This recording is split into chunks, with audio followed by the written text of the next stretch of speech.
साथियों, सनातन धर्मियों, राजा दशरथ दसों दिशाओं के मालिक थे, इसीलिए उनको दशरथ कहते हैं। वो शरीर चारों दिशाओं, चारों कोणों, आकाश पाताल स्वर्ग घूमते। जानते हैं, एक बार जब उनको स्वर्ग जाने का था, प्राणांत का समय आया, उन्होंने महारानी कैकेयी से मंत्रण की। कैकेयी ने कहा, प्रभु अब तो आप चले जा रहे हैं स्वर्ग को, आप मर जाएंगे, तो आपके दो वचन का क्या होगा।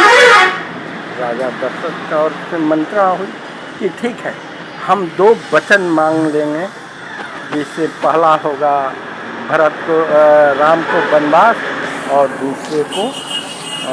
दूसरा होगा भरत को राजगद्दी।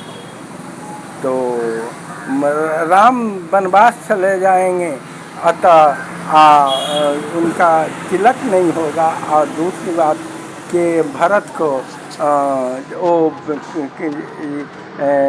जब रहेंगे तो उनका सरताज ही नहीं है, तो मुकुट भी नहीं होगा, दोनों वचन भी हो जाएगा, और पूरा हो जाएगा, आप दे देंगे, और तिलक भी नहीं होगा। मंत्रणा के बाद बात हो गई। ये बात केवल राजा दशरथ और कैकेयी जानते, और रानियां नहीं। बात तय हो गया। दूसरे दिन जब ये जा रहे हैं, बाली उनको युद्ध के लिए ललकारता है और कहता है कि राजा दशरथ हार मान जाते हैं, तो कहा कि अब तो तुम मेरे दास हो गए, और अपने रानी को मुझे दे दो। राजा दशरथ कहे कि ऐसा नहीं होगा, दूसरा वर मांग लो, मैं देने के लिए। तो कहा कि ठीक है, जब तुम गुलाम हो गए तो इसको अपने राज मुकुट को दे दो।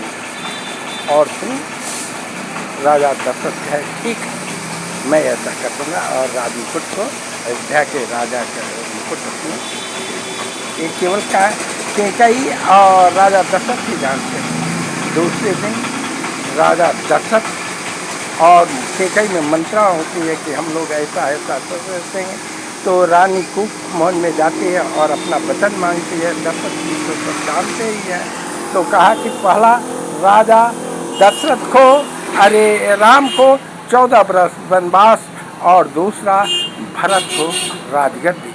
राजा दशरथ ने कहा यूँ मस्त, ऐसा ही होगा, पहले मान गए, क्योंकि ये तो विधि का विधान था। इस पर राजा राम को जब वनवास हो गया, वो चले गए, तो भरत आए, ननिहाल राज तिलक होगा, तो वो लिए नहीं, जाके मनाए। मेरे प्यारे दोस्तों, विधि के विधान के अनुसार राजा दशरथ का प्राणांत हुआ, मगर ये भी तो आप जानते होंगे कि कैकेयी का वचन भी रह गया, और राजा दशरथ कैकेयी ये सब लोग नहीं जानता है, मगर विधि का विधान के साथ साथ पूरा हुआ। जय हिंद, जय भारत, जय सनातन।